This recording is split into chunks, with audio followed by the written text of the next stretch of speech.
Hello everyone, today we are going to discuss about the class reptilia. Reptilia क्या होती है? Herpetology. Herpetology क्या होती है? रेप्टिलिया क्लास की स्टडी को हम हर्पेटोलॉजी कॉल करते हैं। रेप्टिलिया क्लास में हम उन ऑर्गेनिजम्स की बात करते हैं जो रेंग के चलते हैं धरती पे, जिनकी पूरी बॉडी अर्थ के साथ टच में होती है, या वो ज़मीन पे चलते हैं, दीवार पे चलते हैं, तब भी उनकी पूरी बॉडी टच में होती है। जैसे आपने छिपकली देखी होगी घरों में, ठीक है, उनकी पूरी बॉडी टच पे होती है ना, जैसे उनका पूरा ट्रंक जो है वो दीवार के साथ टच में होता है। तो ये मोस्टली क्या होते हैं? टेरेस्ट्रियल, जो धरती पे रहने वाले ऑर्गेनिज्म है जो रेंग के चलते हैं, उनको हम रेप्टिलिया क्लास में स्टडी करते हैं। इनकी बॉडी फॉर्म की बात करें तो हेड, ट्रंक और टेल 3 में डिवाइड की जाती है। लोकोमोशन देखें तो क्रीपिंग टाइप की होती है, रेंग के चलते हैं, क्रोलिंग टाइप होती है, ठीक है। और टेम्पेनम, इनमें एक लेयर होती है जो रिप्रेजेंट करती है ईयर, लेकिन उनके कान नहीं होते, सांप को सुनाई नहीं देता, ये फेक है। मूवीज़ में हम देखते हैं कि सपेरा बीन बजाता है और सांप जो है वो ऐसे ऐसे डांस करता है, ऐसा नहीं है। वो हवा में कुछ साउंड वेव्स होती हैं, ठीक है, वेव्स होती है, उनकी मूवमेंट को वो जैसे अगर आप उन सांप को डंडा भी ऐसे ऐसे करोगे ना, तो वो उस डंडे को देख के ऐसे ऐसे अपनी मुंडी हिलाता है, ना कि उसे कुछ सुनाई देता है, ठीक है। सो वेल डेवलप्ड इसमें एलिमेंट्री कैनाल होती है, क्योंकि उनकी बाहर क्या होती है, स्किन जो होती है बहुत ही ज़्यादा हार्ड होती है, ड्राई होती है, वाटर लॉस को बचाने के लिए, इसलिए सब कुछ उनकी बॉडी में प्रेजेंट होता है। जैसे कि आपने एम्फीबियंस में देखा होगा, फ्रॉग के अंदर जो स्किन होती है ना, वो मॉइस्ट होती है, गीली होती है, लेकिन इनकी बिल्कुल हार्ड होती है, सूखी होती है। ड्राई और कोनिफाइड स्किन होती है इनकी। एपिडर्मल स्केल्स होती है, स्क्यूट होती है, मतलब इनके अंदर एक केराटिन प्रोटीन होता है जो वाटर लॉस को रोक देता है, और इस वजह से इनकी स्किन जो होती है ड्राई होती है, बहुत ही स्मूथ होती है, आपने देखी होगी। रेस्पिरेशन इज बाय लंग्स, ऐसा तो होगा नहीं, हर किसी ने जो है वो स्नैक को जो है वो पर्सनली ज़रूर देखा होगा। पर्सनली मेरे कहने का भाव है कि आपने इन्वायरमेंट में देखा होगा, है ना। सेक्सेस सेपरेट होते हैं, मेल और फीमेल अलग अलग होते हैं इनमें।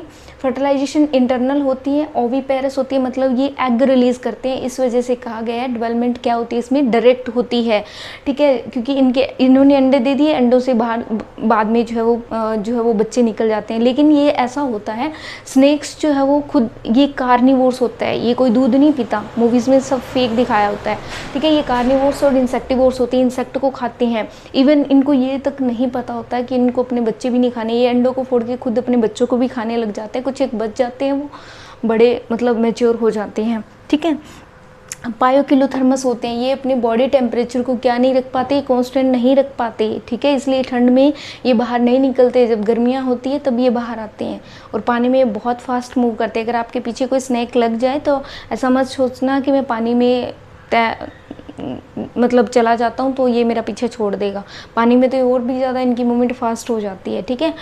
और क्योंकि पहले ये पानी में रहते थे, बाद में ये लैंड पे आए हैं, ओरिजिनेट तो ये वाटर में ही हुए थे, ठीक है। स्किन कास्ट आपने खुद ही मतलब मैंने तो बहुत बार देखी है। जैसे घरों में आम लोग बोल देते हैं ना, सांप ने कैंचुली उतार दी, उसको हम बोलते हैं स्किन कास्ट। जब स्नेक जो है अपनी आउटर स्किन को जो है रिमूव कर देता है, ताकि वो जैसे जैसे टाइम बढ़ता जाता है तो वो स्किन जो है उसकी मूवमेंट को जो है वो थोड़ा बाधा डालती है, इसलिए वो एक ऐसा टाइम पीरियड आता है जब वो अपनी स्किन को जो है वो निकाल देता है, या तो टुकड़ों में या कंप्लीट रिमूव कर देता है एकदम से, उसे हम स्किन कास्ट कॉल करते हैं। इसके अलावा इसका जो हार्ट है वो 3 चैम्बर्ड होता है, लेफ्ट और राइट आर्ट्रियम तो होते हैं इसके पास, लेकिन वेंट्रिकल सिर्फ एक सिंगल होता है, ठीक है। पंप के लिए 3 चैम्बर्ड हार्ट होता है, एक्सेप्ट द क्रोकोडाइल को छोड़ के, मगरमच्छ को छोड़ के, इनके पास क्या, रेप्टिलियन के पास कैसा होता है, 3 चैम्बर्ड हार्ट होता है। ये इसके कुछ एग्जाम्पल है जो आपको पता होना चाहिए, एग्जाम के पॉइंट ऑफ व्यू से बहुत ही ज़्यादा इंपॉर्टेंट क्लास है, इसलिए मैंने बहुत ही अपनी अंडरस्टैंडिंग से आपको बहुत ही सिंपल आसान भाषा में समझाने की कोशिश की है। एग्जाम्पल है इसकी टर्टल, चिलोन, टर्टल, टोर्टोइज, कछुआ, ठीक है। ट्री लिजार्ड, वॉल लिजार्ड जो आपके घरों में जो लिजार्ड जो छिपकली पाई जाती है, उसका साइंटिफिक नेम है हेमिडेक्टाइलस। एग्जाम में पूछा जाता है, अगर हेमिडेक्टाइलस लिखा है तो आपको पता होना चाहिए आपके घरों में जो छिपकली है उसकी बात हो रही है, ठीक है। क्रोकोडाइल का आपको पता है 4 चैम्बर्ड हार्ट होता है, इन सब का क्या है 3 चैम्बर्ड हार्ट होगा, और इनका टाइम पीरियड आपको पता है अलग अलग होता है। क्लास 12th के चैप्टर में आप इसके बारे में जानेंगे, अभी मैं यहाँ पे नहीं बता रही हूँ।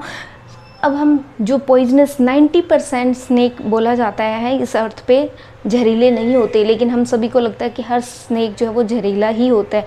90% जो स्नेक हैं वो जहरीले नहीं होते, अगर वो काट भी ले तो नहीं मरेगा इंसान, ठीक है। लेकिन जो जहरीले सांप होते हैं वो है नाजा, नाजा नाजा सॉन्ग भी है ना, नाजा कोबरा, कोबरा का साइंटिफिक नेम है नाजा। कोबरा तो आपने देखा होगा, कोबरा का ये साइन होता है ना, ये इस तरह का साइन बना होता है कोबरा सांप पे, ठीक है।